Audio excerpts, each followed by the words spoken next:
Designer Notes, Subject 23.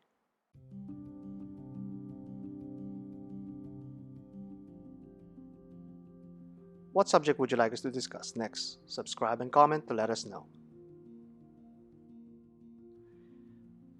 If you were to have your way, which dive watch would you buy and how much would you be willing to pay?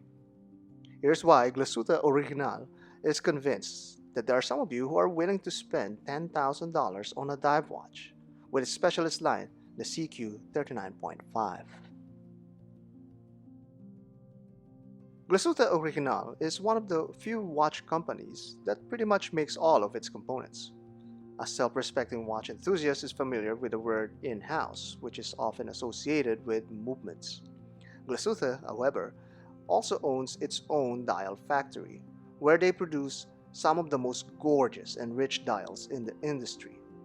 They make use of galvanization that helps carry gold and silver particles onto the surface of the dial. The longer the process, the thicker the deposit of particles will be on the dial.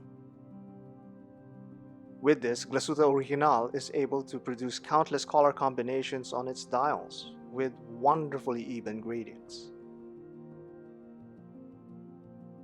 This same galvanic dial is applied on the SeaQ.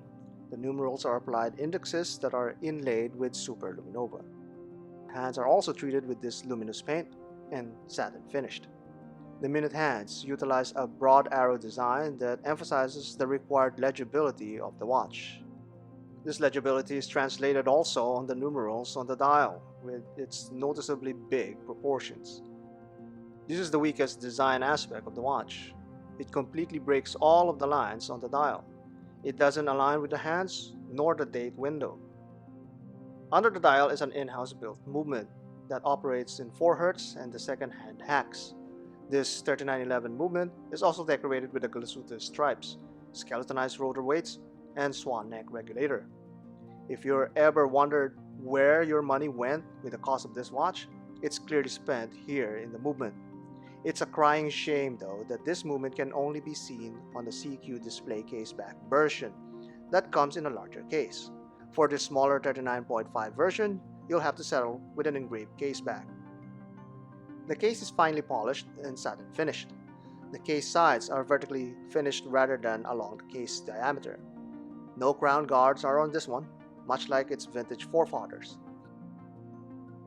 This same fine finishing is also seen on the bracelet. Compared to other pricey dive watches, say the Submariner, this finishing excels noticeably. Also noticeable are the links that are all removable. The clasp is robust as well and integrates a micro adjustment seamlessly with a push button mechanism. The center links are polished, which helps drive home the point that this is a high horology timepiece. Though most people don't like polishing on their dive watches, they'll have to accept that the SeaQ isn't for everyone anyway. The crystal is made of sapphire and domes really nicely. It bends light beautifully and helps make the dial visible even on certain angles. The bezel insert is also made of sapphire and the bezel marker is loomed.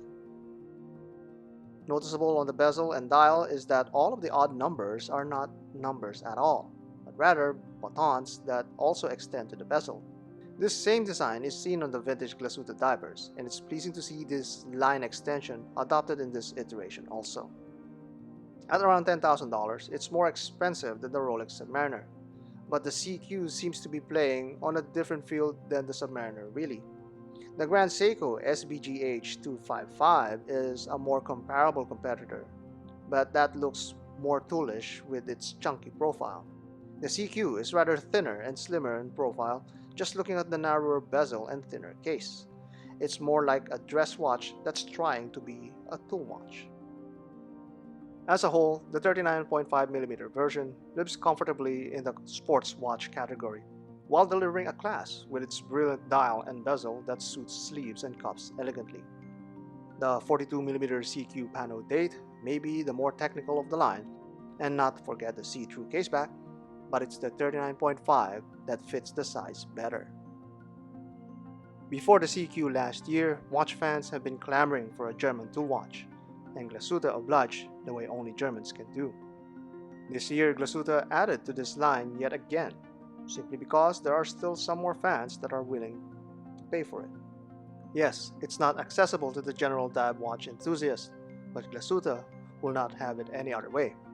If they're going to make a dive watch, it must be the Glashütte way.